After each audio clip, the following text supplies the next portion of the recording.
بسم الله الرحمن الرحيم والحمد لله رب العالمين والصلاة والسلام على سيدنا محمد النبي الأمي وعلى آله وصحبه أجمعين اللهم إنا نستهديك لأرشاد أمرنا وزدنا علما ينفعنا أما بعد. Nous continuons dans notre cours à partir du livre إتحاف الطالب de Cheikh Al-Allama Abu Bakr fils de Muhammad Al-Mulla Al-Ahsa'i rahimahullah ta'ala.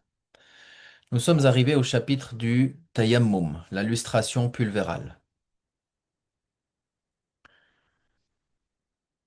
L'auteur qu'Allah lui fasse miséricorde, donc dans ce chapitre, il va mentionner les excuses dans lesquelles il est, tout d'abord, les excuses qui rendent permis la lustration pulvérale. Il dit que celui qui est incapable d'utiliser l'eau fera le tayammum. Donc, celui qui est incapable d'utiliser l'eau, ce qui est voulu ici, c'est qu'il est incapable, il n'est pas dans la possibilité, on va voir dans quelle situation différente il peut se retrouver incapable d'utiliser l'eau. On parle de l'eau dans l'absolu qui est suffisante pour faire sa purification. C'est-à-dire, si on se rappelle les piliers, les devoirs du wudu, laver le visage une fois, laver les mains du bout des doigts jusqu'au coude, la droite et la gauche une fois, humecter le quart de la tête, laver les pieds jusqu'aux chevilles une fois, la droite et la gauche.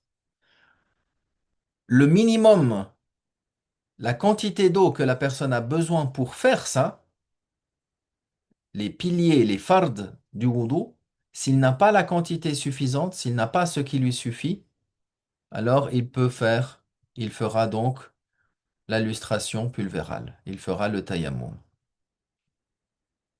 Même s'il a une quantité d'eau. Mais cette quantité d'eau-là, elle n'est pas suffisante pour faire le minimum obligatoire.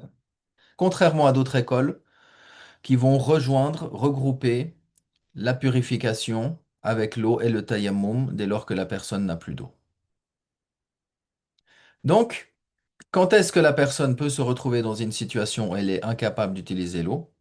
De son éloignement d'un mille.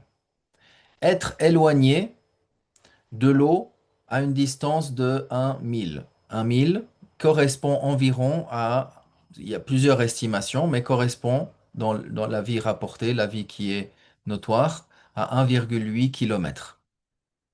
Si la personne sait qu'il y a de l'eau dans cette distance-là, il doit aller la prendre, il doit aller la chercher, la prendre et faire la petite ablution avec. Si c'est au-delà de cette limite, même s'il a le temps d'y aller, il n'est pas obligé. Il peut faire le tayammum. Pourquoi? Parce qu'elle est trop loin. Elle est jugée comme étant trop loin.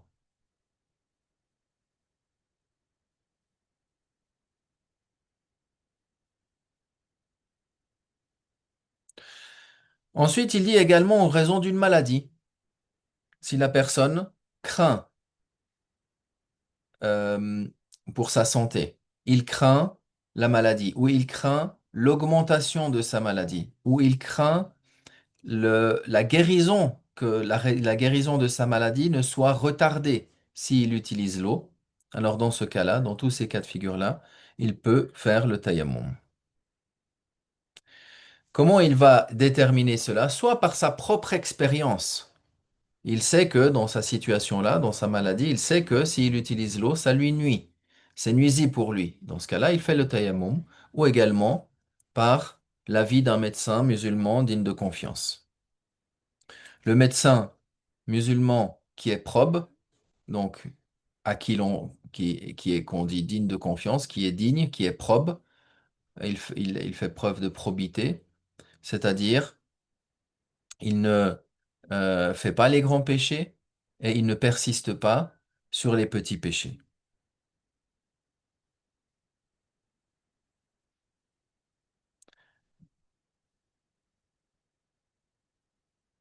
Il dit également en raison du froid. Si la personne, il craint pour sa santé, par exemple, la personne doit faire le ghusl et il craint le froid. Il n'a pas de quoi chauffer l'eau. Il n'a pas, par exemple, non plus de quoi se réchauffer lui-même après avoir fait le ghusl avec cette eau froide, par exemple. Il y a plusieurs conditions que les ulama ont mentionnées euh, dans des livres plus détaillés, des conditions par rapport à cela. Alhamdoulilah, de nos jours, dans notre situation, dans nos pays, avoir de l'eau froide, même en hiver, on a toujours la possibilité de le chauffer. Mais c'est important que la personne sache, parce que même dans nos situations ici, on n'est pas à l'abri d'une coupure du courant ou d'une coupure d'eau chaude. Dans ce cas-là, alors il faut bien connaître quand est-ce qu'on peut faire le tayammum ou non. Donc si la personne craint pour sa santé, craint que ça lui nuise, c'est-à-dire que la personne, il peut en mourir. Dans ce cas-là, il peut faire le tayammum. Également, la crainte de l'ennemi, c'est-à-dire que il y a de l'eau, mais entre lui et l'eau, il y a un ennemi, ou également une bête féroce. Donc, il a une impossibilité. Il n'est pas capable d'utiliser l'eau, bien qu'elle existe. Donc, cette incapacité, soit elle est de facto, soit elle est de fait, elle est réelle, parce qu'il n'a pas d'eau du tout, ou bien elle est du point de vue du jugement, c'est-à-dire qu'il est comme celui qui est privé d'eau. Il y a l'eau qui existe, elle est proche, mais il a un empêchement, soit la maladie, parce que celui qui est malade, c'est possible que même il ait de l'eau chaude chez lui, mais il est incapable de l'utiliser, parce que s'il l'utilise, sa maladie va s'aggraver, par exemple. Mais il a de l'eau, même il a de l'eau qui est suffisante pour lui, mais il peut faire la lustration pulvérale.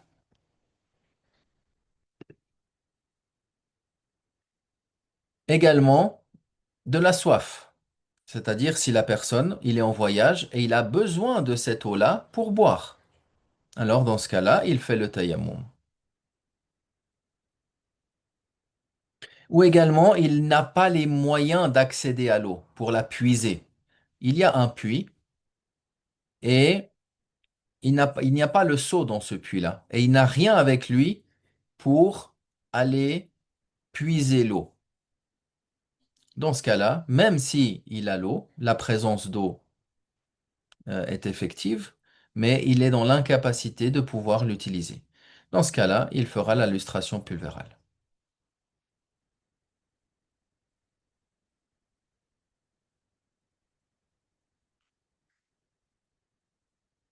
Ensuite, il dit comment on va accomplir le tayammum. Donc, il y a euh, plusieurs, on peut faire le tayammum avec plusieurs choses. On va les mentionner, c'est dans la fin du paragraphe, mais on peut utiliser une pierre, on peut utiliser également euh, de la terre. On peut également utiliser de la terre. Donc, si, comme il le mentionne, le tayammum a lieu, on fait l'illustration pulvérale avec l'intention. C'est-à-dire que la personne fait l'intention, par exemple, de faire le tayammum pour se rendre permis la prière. Parce qu'il n'a pas la possibilité de faire le wudu, donc il fait le tayammum. Il fait le tayammum. Le tayammum remplace le wudu. Il peut prendre par exemple une pierre, il peut prendre une pierre comme ça, en posant les mains dessus. Il va poser les mains par exemple sur la pierre. Ou si il a une surface où il a de la terre, alors il va tapoter deux fois la terre. Ou alors ça peut être une surface, hein, même une surface plane, hein, comme du marbre par exemple. Le marbre, même s'il est poncé, même s'il est, euh, il est très lisse et brillant, parce qu'on lui a fait une certaine finition, ça reste de la pierre qui est brute. Il n'y a pas quelque chose qui recouvre, qui empêche le contact avec la pierre. Donc si la personne tapote sur le sol. Si c'est de la terre, alors il va en avant et en arrière. Puis ensuite, il va secouer légèrement ses mains comme ça pour faire tomber l'excédent de terre. S'il fait avec de la pierre, il n'y a pas besoin de faire cela. Donc on va tapoter par deux fois. Même si on pose les mains sur la terre ou si on pose les mains sur la pierre, c'est ça qui est voulu. Quand on dit tapoter, c'est-à-dire c'est un contact. C'est pas une frappe comme on pourrait le comprendre, mais c'est le fait de prendre, de tapoter, de poser les mains sur la pierre ou de tapoter sur le sol, sur la terre. Donc, à deux reprises, une première fois, comme il mentionne, en essuyant entièrement son visage.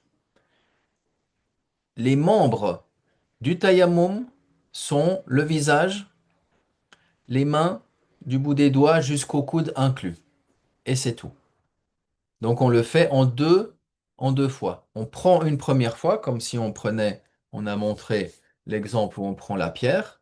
Puis ensuite, avec cette première prise, on va faire, on va essuyer tout le visage. Donc, on va partir du haut, descendre avec les pouces. On va descendre le long, donc, des oreilles ici. On descend, on fait l'intérieur, on ferme les yeux, mais on fait la partie apparente des paupières. On descend sous le nez. Les pouces, donc, font le long des oreilles et on descend comme ça. La barbe qui dépasse des limites du visage, il n'y a pas de besoin d'essuyer avec les mains cette partie-là. C'est la même chose pour le wudu. Les- la barbe qui sort des limites du visage, ce n'est pas obligatoire de laver dans le wudu. Ensuite, on prend une deuxième fois. On reprend une deuxième fois, soit en contact avec la pierre, ou alors le sol. Puis ensuite,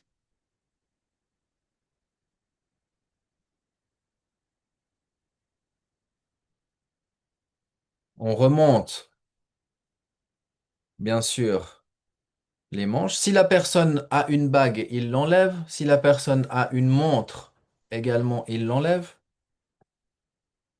Puis la personne, il va prendre une deuxième fois et avec l'intérieur de la main gauche, il va, ou il va utiliser l'intérieur de la main gauche, une première partie en utilisant les phalanges pour faire l'extérieur de la main en partant du bout des doigts, en faisant l'extérieur, en descendant jusqu'au coude. Quand on a passé le coude, on tourne et avec l'intérieur, avec la paume de la main, on va faire l'autre partie en sortant par le pouce. La même chose pour l'autre côté, vu que cette partie-là, on ne l'a pas encore utilisée. On n'a pas utilisé la prise que l'on a fait avec cette main. Donc on fait de cette manière-là et termine également par le pouce. Puis on peut également entrecroiser les doigts. Donc cette manière-là, c'est la manière recommandée pour effectuer le tayammum. Si la personne, il fait comme ça,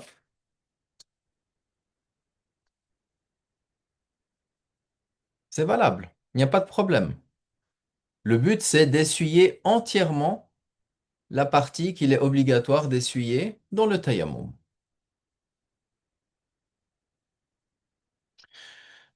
Non. Il dit ensuite,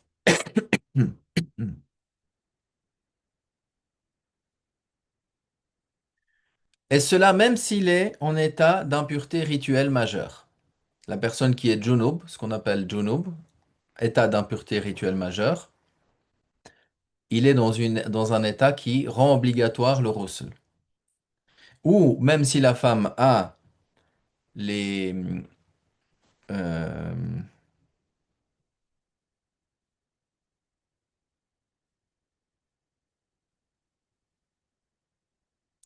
même si la personne, même si la femme a les règles, et puis ses règles se sont terminées et qu'elle doit faire maintenant le ghusl, mais elle n'a pas la possibilité pour une des raisons que l'on a mentionnées, alors ça lui suffit de faire le tayammum. C'est-à-dire que le tayammum, il est valable et il remplace le wudu, tout comme il remplace également le ghusl. Il est effectué avec une substance pure de la nature du sol. Donc, on peut utiliser la terre, qu'elle soit poussiéreuse ou pas. On peut utiliser la pierre également, euh, qu'elle soit propre ou qu'elle ait de la poussière dessus. Il n'y a pas de problème en ça. Et également, la personne peut utiliser tout ce qui provient de la nature du sol. La règle à se rappeler pour cela, c'est que, parce qu'on pourrait se dire, ah, mais tout ce qui provient de la nature du sol, alors l'herbe, le bois, les arbres, est-ce qu'on peut faire le tayammum avec? La règle pour cela, c'est que tout ce qui devient, si on l'expose au feu, il devient de la poussière, il devient des cendres, ou il peut être modelé comme l'or, comme l'argent, comme des métaux, hein. Ils peuvent être, si on les expose au feu, on peut le déformer, on peut le moduler, le faire prendre forme. Donc si en l'exposant au feu, soit il va fondre ou bien justement se former ou se modeler, on ne peut pas l'utiliser pour le tayammum, donc on ne peut pas utiliser par exemple l'or, l'argent, euh, le métal, etc. De même, si on l'expose au feu, ça devient des cendres. Si on brûle du bois, si on brûle de l'herbe, ça devient des cendres. Donc on ne peut pas l'utiliser pour le tayammum. C'est la règle générale pour se rappeler qu'est-ce qui permet d'utiliser une matière provenant du sol pour le tayammum et qu'est-ce qu'on ne peut pas utiliser, même si ça pourrait provenir du sol, on ne peut pas l'utiliser pour faire le tayammum.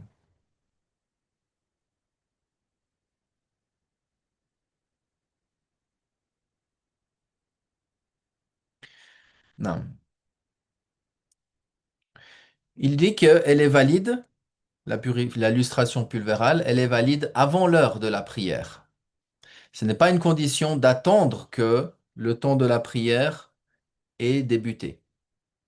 Et également, on peut faire plus qu'une prière obligatoire avec un même tayammum. Comme pour le wudu, on peut faire Zohor, Asr, Maghrib, Isha avec un seul tayammum.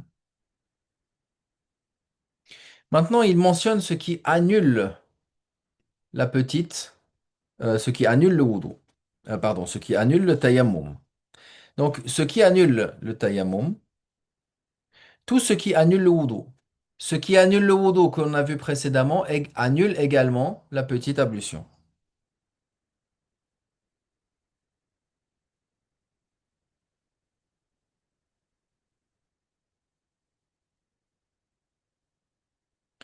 Ensuite également, la capacité d'utiliser une eau suffisante.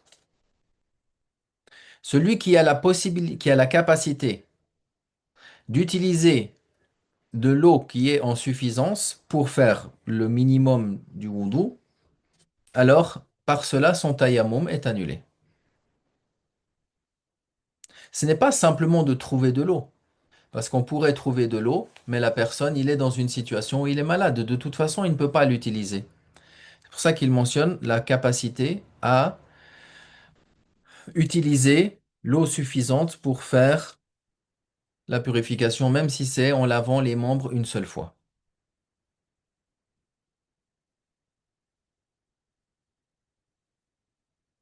Maintenant également, si la personne ne trouve pas d'eau, alors ou- il est dans un endroit, il n'a pas d'eau, il est en voyage, il est dans un endroit, il n'a pas d'eau, et il veut chercher de l'eau, alors il lui est obligatoire de chercher à une distance on appelle le jet d'une lance, qui peut correspondre environ à 150 mètres.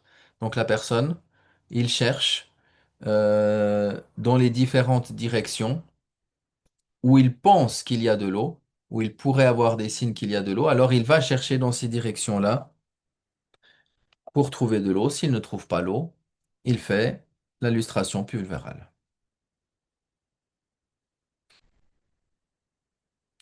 Également, euh, je n'ai pas cette... Ah oui. Euh, le dernier point. Si la majeure partie du corps est blessée, alors il fera le tayammum. Il a des blessures sur le corps. Et ces blessures, elles sont plus que la majorité, ils sont la majorité du corps, sont plus que la moitié des parties du corps. Alors il peut faire le tayammum. Comme par exemple s'il est blessé au visage, aux mains jusqu'au coude et à la tête.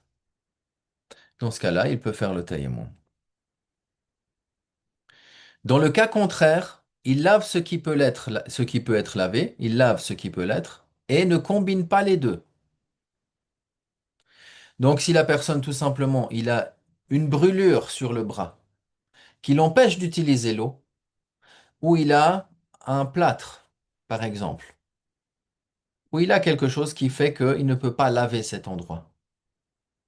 Alors, il lave la partie qui est possible, et s'il ne peut pas laver ni même humecter, passer la main mouillée sur la blessure, de crainte que ça aggrave, alors il ne fait rien et il lave ce qu'il peut et il ne combine pas les deux, c'est-à-dire il ne combine pas le wudu avec le tayammum.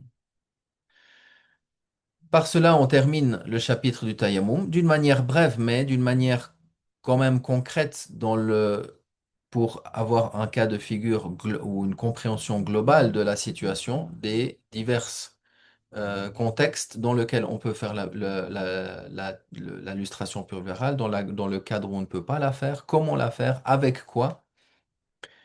Et Inch'Allah, dans le prochain cours, la semaine prochaine, nous continuerons dans le chapitre euh, du fait d'essuyer, de humecter les bottines, les khoufs. والحمد لله رب العالمين وصلى الله وسلم على سيدنا محمد وعلى آله وصحبه أجمعين والحمد لله رب العالمين وإلى لقاء آخر إن شاء الله والسلام عليكم ورحمة الله وبركاته